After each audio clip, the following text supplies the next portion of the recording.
आणि आता पाहूया महत्त्वाच्या 25 बातम्या। आरक्षण दिलं नाही तर सत्तेत गेल्याशिवाय पर्याय नाही। राजकारण्यांना पायाखाली तुडवायची ही योग्य वेळ। मनोज जरांगे यांचा राज्य सरकारला इशारा। फडणवीसांनी घेतलेली सर्वपक्षीय बैठक मराठा विरोधी होती। मनोज जरांगेंची देवेंद्र फडणवीसांवर पुन्हा टीका। सत्तेत जाऊन तुम्ही काय करणार? जरांगेंच्या सत्तेत जाण्याच्या विधानावर लक्ष्मण हाकेंची टीका। आम्हाला राजकारणात यायचं नाही, मात्र सर्व पक्षीय आमदारांनी फडणवीसांना समजून सांगितलं पाहिजे। मनोज जरांगे यांचं महायुतीतील आमदारांना आवाहन। मराठा समाजाला ओबीसीतून आरक्षण मिळावं हीच मागणी। आमचा जरांगेंना पाठिंबा, तर फडणवीस भाजपची भूमिका मांडणार। फडणवीसांच्या भेटीनंतर रमेश केरेंचं वक्तव्य। भाजपने राज्यपाल पदाचे दिलेले आश्वासन पाळलं नाही, आनंदराव अडसूळ यांचा आरोप। राज्यपाल पदासाठी 8 दिवस अजून वाट पाहणार। राज्यपाल पदावरून अडसूळ आक्रमक। सर्वोच्च न्यायालयाने नवनीत राणा यांच्या जात वैधता प्रमाणपत्राचा दिलेला निर्णय हा अयोग्य, तर आणखी 8 दिवस वाट पाहणार। अन्यथा राणांविरोधात सर्वोच्च न्यायालयात क्युरेटिव्ह याचिका दाखल करण्याचा आनंदराव अडसूळ यांचा इशारा।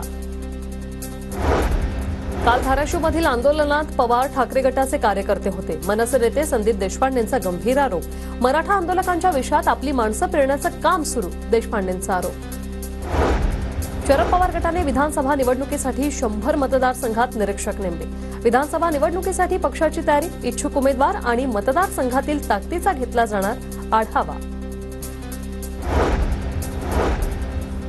अजित पवार गटाच्या जनसन्मान यात्रेचा टीजर रिलीज। जनसेवक आम्ही शब्दाचे आहोत पक्के, टीजरमध्ये उल्लेख। लाडकी बहीण योजना महाराष्ट्रात टिकणार, अशक्य गोष्ट शक्य करणं हीच माझी ओळख। विरोधकांच्या टीकेवर अजित पवारांचं ट्विटद्वारे उत्तर। मुख्यमंत्री लाडकी बहीण योजनेविरोधातील जनहित याचिका उच्च न्यायालयाने फेटाळली। राज्य सरकारने कशा पद्धतीने योजना राबवाव्यात हे न्यायिक कार्यक्षेत्राचा भाग नाही, उच्च न्यायालयाचा निर्वाळा। छत्रपती संभाजीनगरमध्ये शेतकरी कर्जमाफीसाठी मराठा संघटना आक्रमक। अखिल भारतीय छावा संघटनेकडून मोर्चा। शेतकऱ्यांना सरसकट 5 लाखांची कर्जमाफी द्या अशी मागणी। फडणवीसांनी बोलावली मुंबई महानगरातील आमदारांची बैठक। रात्री 8 वाजता सागर बंगल्यावर बैठकीचं आयोजन। मुंबई, ठाणे, नवी मुंबई, रायगड आणि पालघरमधील आमदार उपस्थित राहतील। सोलापुरातील माढा विधानसभेच्या मतदारसंघावरून मवियात रस्सीखेच होण्याची शक्यता। पवार गटाच्या माढ्याच्या जागेवर काँग्रेसच्या नगराध्यक्षा मिनल साठेंचा दावा। मनसे छत्रपती संभाजीनगर जिल्ह्यातील विधानसभेच्या 5 जागा लढवणार। राज ठाकरेंच्या संभाजीनगर दौऱ्यात उमेदवारांची नावं जाहीर होण्याची शक्यता। अमोल मिटकरींनी राज ठाकरेंवर केलेली टीका मनसे कार्यकर्त्यांच्या जिव्हारी। कार्यकर्त्यांच्या वाढदिवसानिमित्त मिटकरींचा फोटो असलेला केक कापत निषेध व्यक्त। टोलमाफी आंदोलनातील काँग्रेसच्या 22 कार्यकर्त्यांवर गुन्हे दाखल। कोल्हापुरातील किणी टोलनाक्यावर झालेल्या आंदोलकांवर गुन्हे दाखल।